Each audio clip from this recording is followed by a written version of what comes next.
We'll go first to Rod McKenzie from 247. Go ahead, Rod. Hey, Deebo, you're pretty far along into your first season. Where do you feel you are with your progression, and do you feel you're as far along as you thought you would be at this time of the year? I'm just taking it day by day, but I definitely feel like that each day and each game, I'm definitely getting more confidence in myself, and I feel like my teammates are getting the same confidence as me as well. They're gaining confidence as well. Thanks. Kelly Quinlan from Rivals. Go ahead, Kelly. I thought, you've obviously shown your ability to hit threes and be a sharpshooter, but I thought two of the bigger plays in the last game were the two buckets you scored, were two really difficult shots inside. And I know it's been a big part of your game in high school. How important is it to you to level that piece of it up in terms of getting to the basket and getting some 2-point baskets as well to mix in with the threes? Yeah, I definitely don't consider myself just as a 3-point shooter. I think I'm a 3-level scorer. I just only done had they've been leaving me open, so I only been able to show them the 3, but I'm actually a 3-level scorer. Mike Barber, Richmond Times-Dispatch. Go ahead, Mike. Hey, Deebo, I'm curious, when you play with guys who are scorers like DeVoe and Usher are, as a young guy, does that take some pressure off you because, they can go get buckets? Does it take some attention away from you? What's it like to play with those guys? It's a lot of fun. I definitely feel like that it opens up the court for everybody. Like if we play a role, we hit the shots from the outside, it opens up driving lanes and it just opens up the court for everybody else. So with me having them, it just makes it easy. Ken Segura from the AJC. Go ahead, Ken. Deebo, you mentioned growing with confidence. If you can go back and remember back, as far as the first couple of games this season, Miami and Stetson and so forth, where do you feel like the biggest difference are? What was your confidence then compared to how it is now, or what's as far as what allows you to do or how you feel on the floor? Just not playing hesitant, just pretty much knowing what I can do and not just I really don't know how to explain it. It's just I guess I feel like the trust from my teammates, so that done gave me confidence just to do what I know I'm capable of doing. Mm-hmm. Greg Madia from Daily Progress. Go ahead, Greg. Yeah. Hey, I was just curious, as you've studied Virginia, what stands out to you as you've looked at them and in your preparation for the Cavaliers?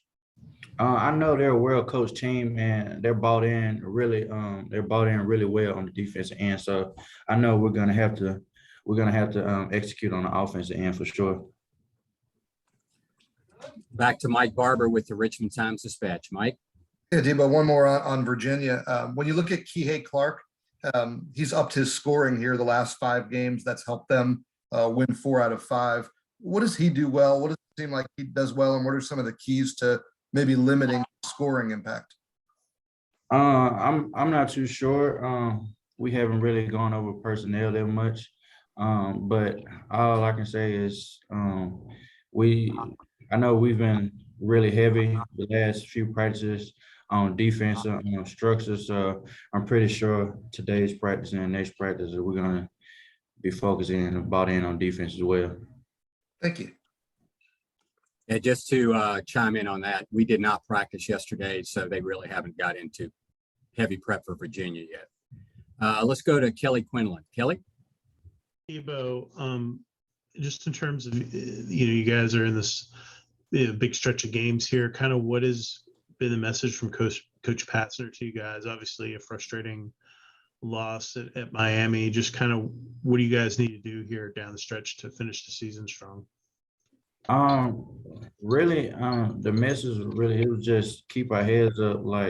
We're right there, at the point, where we're a really good team and we're really starting to realize that, and everybody is bought in on the same page. We just gotta, when we get to that point of the game where things just go bad, we just gotta hurry up and turn the page. can stay on that page. Back to Rod McKenzie. Rod? Hey, Deebo, naturally, everyone knows you for your offense. How about what's been happening with you on the defensive end? It seems like you're making some good progress there. And what has been the toughest thing for you to learn to play against some of these guys in the ACC? Definitely on the defensive end, it forces me to use my IQ. So I really think me watching film and me really paying attention in practice helps me on the defensive end.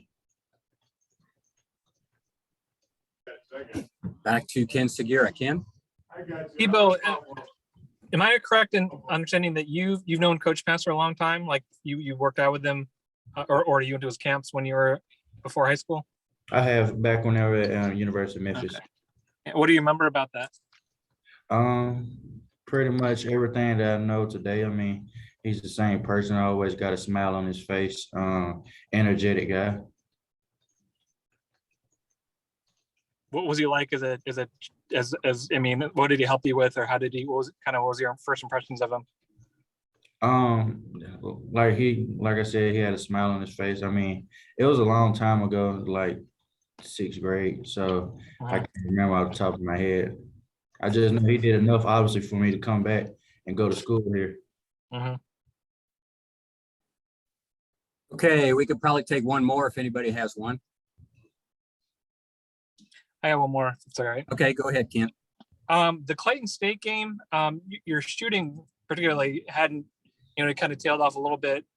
That game, can you explain maybe what kind of role it's had in helping you with your shooting since then? I think that game it turned it over for all of us, because I feel like that game we had a lot of assists, a lot of field goals were assisted. So we played the right way, and I mean that game was basically a confidence booster for everybody, and we needed that. Great. Okay, Deebo, I think that'll do it. Thanks a lot. Okay, thank you all. Appreciate it, Thanks, Deebo. Deebo.